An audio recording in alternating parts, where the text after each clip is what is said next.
वैसे एक चीज़ है, अगर इसको मैं बड़े एस्पेक्ट पर देखता हूँ तो ये पूरा जीवन जो है ना, मनुष्य कैलकुलेशन तो करता है लेकिन कैलकुलेशन गड़बड़ा जाता है, गणना तो करता है गणना लेकिन गड़बड़ा जाती है। लेकिन हर मनुष्य कैलकुलेशन करता है और तब वहाँ इन्वेस्टमेंट करता है, वह भी एक तरह का जुआ ही होता है, श्योरिटी कुछ नहीं होती है। ये पूरी दुनिया में हर चीज़ जुआ है। अगर जुआरी की निगाह से अगर सोचना शुरू करें इस अस्तित्व को, तो यहाँ पर कोई चीज़ श्योर नहीं है।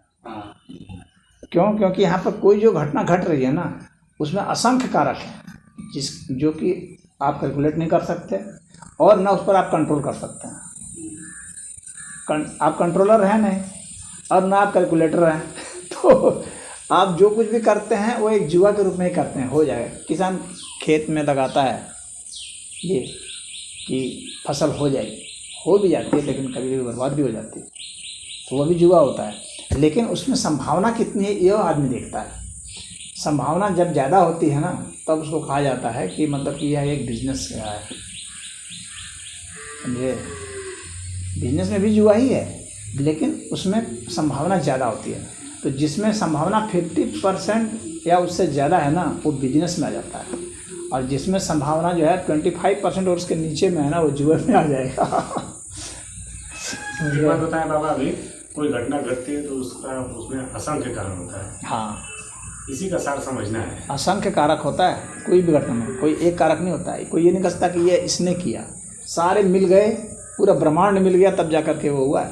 एक एक अणु परमाणु के प्रभाव के कारण जाकर वो हुआ काम, नहीं तो नहीं होगा।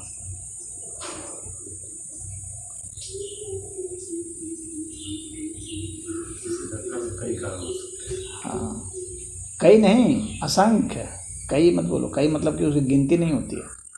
हाँ, मनुष्य उसमें से कुछ को मोटे मोटे तौर पर कुछ को जान जाता है, थोड़ा बहुत चीज़ें समझ। हाँ, कुछ को हल्का फुल्का जानता है कि नहीं ये वर्षा होगी तो ये होगा, वर्षा होगी कि नहीं होगी, वर्षा कैसे बनेगी नहीं बनेगी, वर्षा इतनी हो जाएगी फसलें तेरी बह जाएगी ये भी होता है। तो उसका नियंत्रण नहीं होता है। आ गए सब, बीमारी आ गई, सारे फसल चट कर गई। अच्छा गुरु जी, एक बात बताइए, अगर मैं ध्यान लगा रहा हूँ, हाँ, ध्यान एकाग्र कर रहा हूँ, मतलब मन को अपने एकाग्र कर रहा हूँ, तो एक आदमी अगर ध्यान लगाता है बहुत दिनों से, उसमें एकदम निपुण कठिन हो जाए तो आदमी तो अपने शरीर को कहीं भी उठा या नीचे ऊपर कर सकता है। पहले समझ लो ध्यान और एकाग्रता जो दो तो शब्द तुम प्रयोग किए, ध्यान अलग चीज़ है, एकाग्रता अलग चीज़ है। मन को एकाग्र कर रहे हैं। हाँ, एकाग्रता अलग चीज़ है। एकाग्रता में ऊर्जा जो है एक जगह केंद्रित हो जाती है, समझ रहे हो? हाँ, जैसे कि सूरज की रोशनी को जो लेंस होता है उसमें डाल देते हैं तो कैसे ऊर्जा को एक जगह केंद्रित कर देता है, वहाँ आग लग जाती है। एकाग्रता हुआ है। हाँ, जो बाइफोकल लेंस होता है ना, वो सूरज की रोशनी को केंद्रित कर देता है और वहाँ आग लग जाती है, वो एकाग्रता है। उसमें लगाने में एकाग्रता भी। और ध्यान क्या है? ध्यान है कि जो चीज़ बहुत ही ज़्यादा मतलब कंडेंस है एक तरह से, उसको जो है फैला देना, वितरित कर देना, यानी उसको हर जगह उपलब्ध करा देना। तो हाँ, वो ध्यान है। उसमें जो है उसमें ऊर्जा नहीं होती है, नहीं, ऊर्जा हर क्षेत्र में वो बराबर समभाव में वितरित होती है। इसलिए ध्यान में गर्मी नहीं होती है, लेकिन एकाग्रता में गर्मी आ जाती है शरीर में। एकाग्रचित जब व्यक्ति होता है ना, शरीर में हीट उत्पन्न होता है।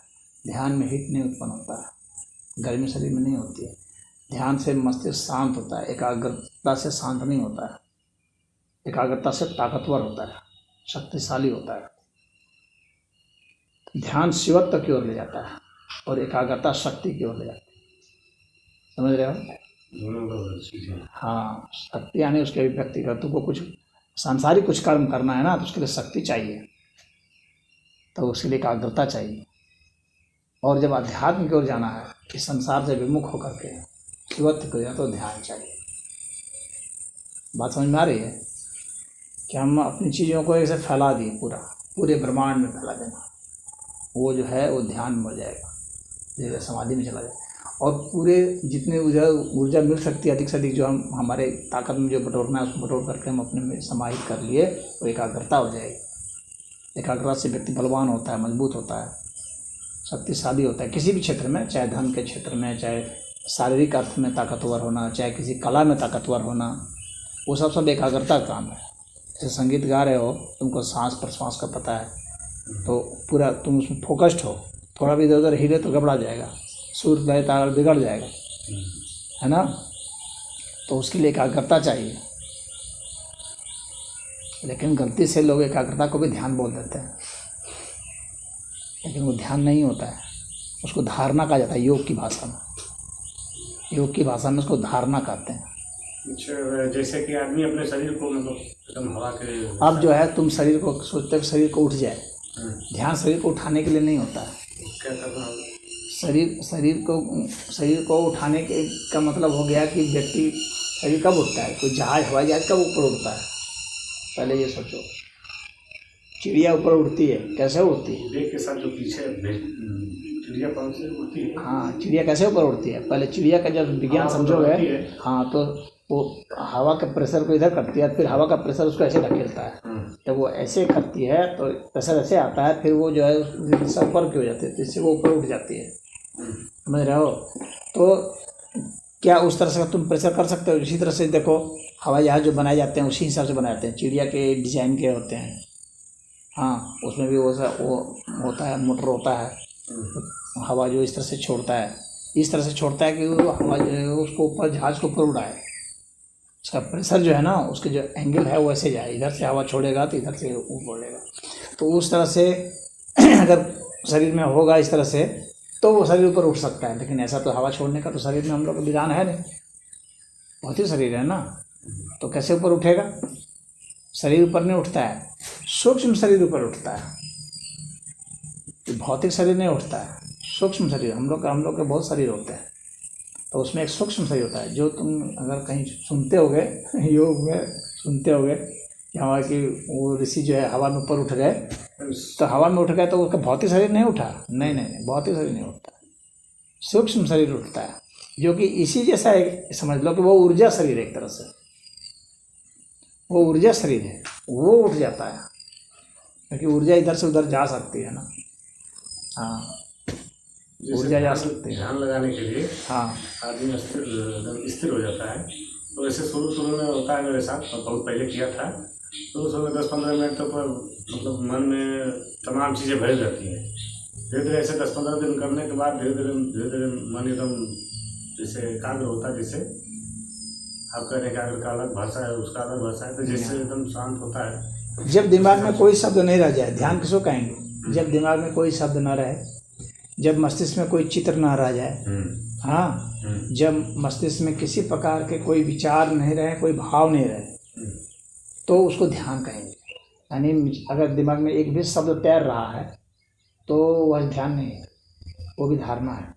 जब वो एक भी शब्द तैरना बंद हो जाएगा, यानी दिमाग एकदम कोरा हो जाएगा, हाँ, कोई चित्र नहीं तैर रहा है, जब कोई भाव नहीं आ रहे हैं, तो भाव मतलब जैसे कि क्रोध का भाव, भय का भाव, काम का भाव, हाँ, ईर्ष्या का भाव, ये सब भाव होते हैं।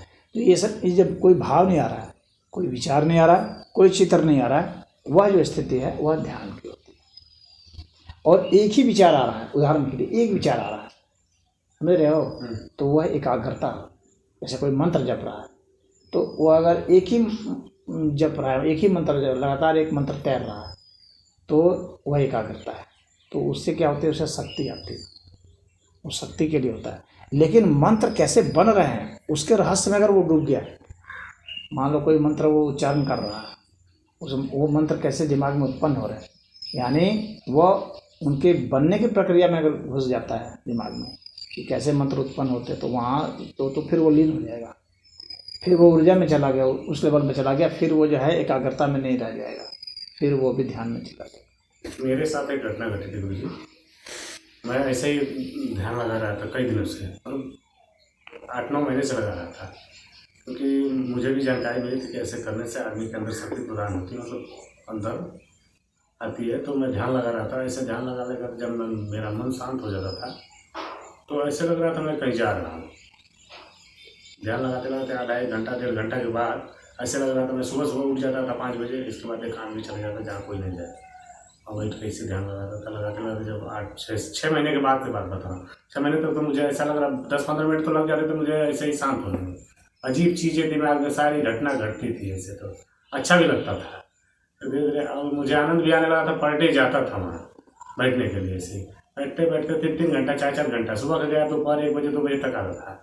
एक बार मेरे साथ ऐसा हो गया कि मैं ध्यान लगाया हुआ था, लग रहा था मैं कहीं जा रहा हूँ, ऐसे कुछ समझ ही नहीं आता, एकदम लीन हो गया मैं उसमें। और जा रहा था ऑटोमेटिक मुझे लगा कि कहीं जा रहा हूँ खाई की तरफ। मैं झटका से सोचा कि उठ जाऊँ, उठने की कोशिश जब खड़ा हुआ गिर गया, फिर मेरा दिमाग ही नहीं काम कर रहा है, मैं फिर गिर गया, लेट गया। अब थोड़ा होश आने में भी पूरा मतलब चेतना आने में समय लगा मुझे, उस समय बाद सही से होश में आया। मुझे लगा ये गलत चीज़ें मतलब एक होते ना, बिना जानकारी का कोई काम करो तो गलत राह पकड़ लेते हो, ऐसा कुछ तो नहीं है। उसके बाद मैं नहीं गया फिर। नहीं, ऐसा है ना कि व्यक्ति की नीयत क्या है ये सबसे महत्वपूर्ण है, इतना याद रखना। व्यक्ति क्या कर रहा है ना वो उतना महत्वपूर्ण नहीं है, उसकी नीयत क्या है वह महत्वपूर्ण है। तो ईश्वरीय सत्ता की ओर बढ़ना वही जो है सफल होता है, वही उस तरफ जा पाता है जिसकी नीयत अच्छी होती है। वो चाहे कुछ भी कर रहा हो, अगर उसकी नीयत एकदम अच्छी है, शुद्ध है, पवित्र है, तो उसको कुछ भी बता दिया गया हो या ना भी बताया गया हो, उसने अपने से कहे अपने मन से ही कुछ करना शुरू कर दिया हो, तो उसमें वो सफल हो जाता है,